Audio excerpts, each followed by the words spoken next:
We are here for episode 3 of our podcast. Kurrinda Bloodstock's off and racing. We didn't think we were going to make it, mate. Did we? Got stuck in Brizzy there for a while, but bit of a road trip. Had our Chrissy party up at Brisbane over the weekend, and it was, I'm a bit dusty. Yeah, ironically, we're having this in the Prince of Merryweather. They've been very accommodating to have us here. Yep. And I really don't want to have a drink. So, no, it's the last thing on my mind. On the waters. So, yeah, we didn't think this one through on the back of the Christmas party. But, no, it was good, mate. It was great. We obviously had the runner up there. And, yeah, Shane came up from the farm and bar the flight getting cancelled, unfortunately. But it's all character building. It is, yeah. Now the filly ran great. She ran third in the Callaway. So what's that, 2 years? We've fortunate to win it last year, and then Satin Stiletto ran third. So her job's done, isn't it? Yeah, mate. And for a filly of her pedigree in particular, like with everything her half-brother is doing, like that's the thing owners dream of, isn't it? Yep. And just, you always think like it's great their pedigrees come out like that. You get those updates and everything. But then for her to have ability too. And spewing, I think, I could be wrong, but I think Belinda, who, has the mare, she's keeping the King's Legacy filly, isn't she? Yeah, well, look, you can't blame her, can you, really? Yeah. So, what's got a King's Legacy yearling, and she has a King's Legacy colt at foot, doesn't she? Yeah, he's an exciting stallion. Obviously, Belinda had a big share in them, racing them, and all the astute breeders are sending their mares to him. I have one in the paddock, so yep. I'm pretty excited about that. But yeah, look, it'll be interesting to see how they come through and if they have the ability of their siblings. But we're just delighted that we managed to acquire one for all our clients and everyone involved, and it's been a fantastic ride, a great result. Job done, yeah. Like she's worth 8-9 times more than what we purchased her for, and you don't always get those outcomes, that's for sure. But when you do, it's rewarding for everyone. With a filly like her, like going into it with everything at stake, obviously, like you get a bit of nerves with all the horses and that. But do you feel more pressure with those sort of ones, or? We had nothing to lose. We spoke about it, didn't we? We had nothing to lose. I think if she went up there and because we didn't know what we were dealing with, did we? Like last year, we were confident. Yeah. We were pretty confident with a top 3 finish at least. Yeah. We knew what we had, but this year we genuinely didn't know what she had. She's never been off the bridle, so when that race pressure comes on, it's going to go one way or the other. And we openly said that, didn't we? Like we weren't saying to the owners, look, we're going up there a good chance. We don't know what we have here. And it was just good when she came off heels there, and she was so professional. Yeah, she still found, and she's a very little family, but very little filly. But she, Damien was really happy with how she knuckled down. Protest for fourth against third. We won the protest, luckily. Robbie tried his best, but it was a few nervous moments. Yeah, like we always were confident there wasn't much in it, and you can see why they protested. But it's until it's dismissed, you are a little bit nervous. But no, so yeah, and that drive home last night, God, that was sucked, didn't it? Yeah, I didn't mind it, to be honest. I slept most of the way. But see, our flight got cancelled, and we had to hire a little Yaris from Brisbane all the way back to Newcastle. So we're dusty, but we're here, and we'll push on. Yeah, and on top of that, I think I had a concert Friday night in Sydney, so I drove up there and came back, and then got a flight early Saturday morning to go to Brizzy with you guys. And it's been a big weekend, but definitely worth it when you get those results and good memories, good times, good stories out of it. Exactly right. What else has been happening, mate, personally? Mate, just getting ready for, obviously, a big year coming up early in the year. You mentioned your brother's back riding overseas? Yeah, both of them are flying at the minute, to be honest. Putting me to shame in the family, down the pecking order. But, yeah, the younger brother, Ryan, needs one more winner, and he's rode his claim out. So that'll be good. It'll be interesting to see, because sometimes they can struggle there, but he's in with a good stable. He's getting plenty of rides from good trainers and that. I was trying to get him over here for a winter. I thought he'd do really well. Maybe next year he might, now that he's rode his claim out. It'll be a good experience. And the other brother, he's had a torrid time with injuries. He broke a bone in his neck about 6 months ago, and then he came back. He's a jumps jockey, and he came back then, and he broke another 2 bones actually in his neck. He was very close to being paralyzed. Luckily enough, like he got the right treatment and right people looking at scans and x-rays and whatnot. And I said to him, like, he's mad. They're all mad Dodge jumps jockeys. Yeah. I said, "Are you going to retire now?" And he's, "No, I'll be back in a couple of months." And he had, I think it was his second ride back, and he rode a winner the other day. Nearly fell at the second last, and still got up and won. Got the job done. But yeah, they did. Lunatics. But it's great to see them. Like, one of my favorite memories ever racing was in COVID time, and I was stuck over here, but he rode a Cheltenham Grade 1 winner, and I was FaceTiming my mum drinking champagne at this end of it, and they're just, great experience. Like, and great to see them doing so well. Yep. And you don't really miss how you've become a resident this year. Yeah, that was great. In January, obviously became a resident.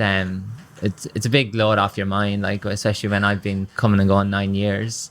Next year I can go for citizenship, and then Australia's problem then.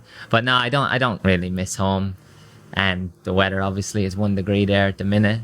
It's a bit nicer here. Yeah, it was 40 something on the weekend. That gets a bit hot, but nah, mate, Australia's my home now, and I'll never go back to Ireland only if it's for a holiday. Yeah. We spoke about bringing up some of the highlights of racing over the year and worldwide. What do you feel? What's your best performances? Going into the weekend, I honestly didn't know how I was going to answer that question. And then Romantic Warrior, like, what a performance that was. Like, whatever about him winning the Cox Plate, and I think that was one of the strongest Cox Plates for a number of years.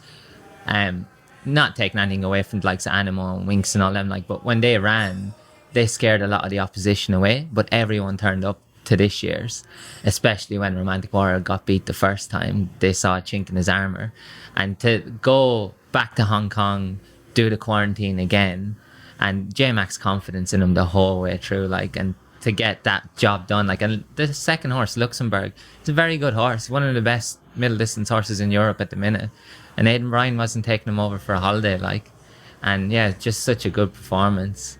How about yourself? What would you say? Well, I think that's definitely the top, isn't it? But for me, yeah, Golden 60. I love that horse, and that turn of foot over a mile. It's crazy. I've never seen a miler other than probably what Winks would probably, which I know she's more mile to 2,000, but Golden 60 is just a freak, isn't he? Yeah, he is something else, and it was great to see a horse I worked with before as a yearling, Voyage Bubble. He ran second, and at odds. Yeah, I did give. What was he, 51? Yeah, 20 minutes. $10 a place, and I did give it a good shout before to you. I didn't back it myself, but yeah, he ran huge, and even Straight Iron, another one that I dealt with over there, he ran 4th to Romantic Warrior, 4th to 5th, beating less than a length. So that was great to see those horses going well. Just that turn of foot from the 4 to 2, 3 deep with cover. Like, you gave it a peach, obviously, but do you think Equinox would have beat them? Man, I don't know that racing well enough to comment over there, and that's just being honest. But obviously, he's a freak, isn't he? But I can't really comment. If you look at it in terms of those Japanese horses didn't finish too far off them, and Equinox beat them by a country mile. Different racing, isn't it? It's too hard. Yeah, I can't really comment. I think Golden 60 is just that turn of foot is very elite over that mile, but different horses, aren't they? Yeah, and I mentioned earlier there, I've bred one myself this year in partnership with some friends there, HB Thoroughbreds, who are actually having probably their best year ever. And they had Dream Hour win the other day, and then Group 1 horse Skybird, so they're flying. And but we bred one this year, a lovely Astern filly. Yep, just a little homebred. Like, she's she's a nice leggy filly. She's not going to be precocious at all, but typical, more of a 3-year-old type, and we'll just give her time, and there's no rush with her, and she's nice first foal. Unfortunately, her other one, hit the ground and was unwell, and obviously didn't come through it, but she's thrown this one, and lovely big first foal, isn't she? She moves well, doesn't she? Big rangy filly. Yeah, but time. She'll need time. What does it mean to you to have your Pop's brand on it again, on a horse? I haven't, to be fair, I haven't thought about it too much. I'd say until it goes past that winning. If it wins, it'll be better. Yeah. It won't be good if it's in the back half of the field, I can tell you. Yeah, to take that brand off. No, it's cool. It's something I always, I never thought I'd do again as breed, like obviously after he passed 9 years ago, but no, it's good, and but yeah, she's got a lot of attitude. Yeah, she's hard, but hopefully she settles mentally, and No, she's a nice horse moving forward, and I guess something that we want to focus on next year, whether it's one or two, we're looking at probably a ladies syndicate horse too, aren't we? Yeah, this is something we're really excited about, isn't it? Like, it's something we're really going to get behind, and it's just such a great incentive. Yep. And both sales companies do a great job. They have their own different ways of pushing it out, but I think the English do a fantastic job because they've got the 4 races spread out over different time frames, so if you miss one you can make the other. And if you look into some of the results, obviously the 2 horses, there was 3 in the English nursery, so effectively if you're in that race, you're in a 3 horse race for 200 grand and you don't even have to win the race. Yeah. And those 2 horses ran fantastic though. They ran 2nd and 3rd, just beaten. And then if you're lucky enough, like Skirt the Law, you know, it's a freak, and it's a ladies horse as well. So Magic's English, I just think it doesn't matter which way you go. It's just cool to get the girls involved, ladies involved, isn't it? Yeah, and if you can get them on board, we find we're winning. We're halfway there already, because we get a lot of owners, and they always have to check in with the wives first. And I always tell them I'll cover the cost of the flowers if they can get them on board. But no, it's just another avenue, like, to get more people involved in racing, and that's what it's about. Just all inclusive and everyone having a good time and that. And like, we had a lovely first time female owner in Satin Stiletto. She was at the races on Saturday and she just loved it, didn't she? Yeah, I loved it. Just it's good. It's good. First horse too. Like, yeah, some people are very lucky. Very lucky. And like, we had another owner there, a young fella, and he is a share in her, but he also has a share in I'm Unstoppable. Like 10% in I'm Unstoppable. So yeah, he's doing it tough. He is. Yeah, he won't even buy a round. No. But in that first podcast, we asked for some punning stories, and we've got a cracker, don't we? Yeah, we got plenty in, and thanks to everyone who did send them in. We're delighted. We got a great response, as we did to the podcast, didn't we? As well. Yep, like some of the feedback, we didn't expect to get that great feedback, but. Yeah, one of the stories in particular, and I'll just get my laptop up here, is a bloody cracker for sure. Yeah, Ben sent it through, didn't he? Yeah, Ben's a client of ours, but he said he loves the podcast, and a couple of years ago he's a fan of a multi and that, but he must have been doing it tough this day, because he had $25 on the last race at Benalla one day, and the first 4 he picked out number 13, 6, 10 and 4. And they all got up, and he won just shy of 120 grand. And the best part about the story, he travelled the world for 6 months off it, as you do. He went to Bali, Melbourne, Tassie, Calgary, Vancouver, and then ended up where most great ideas go, in Vegas.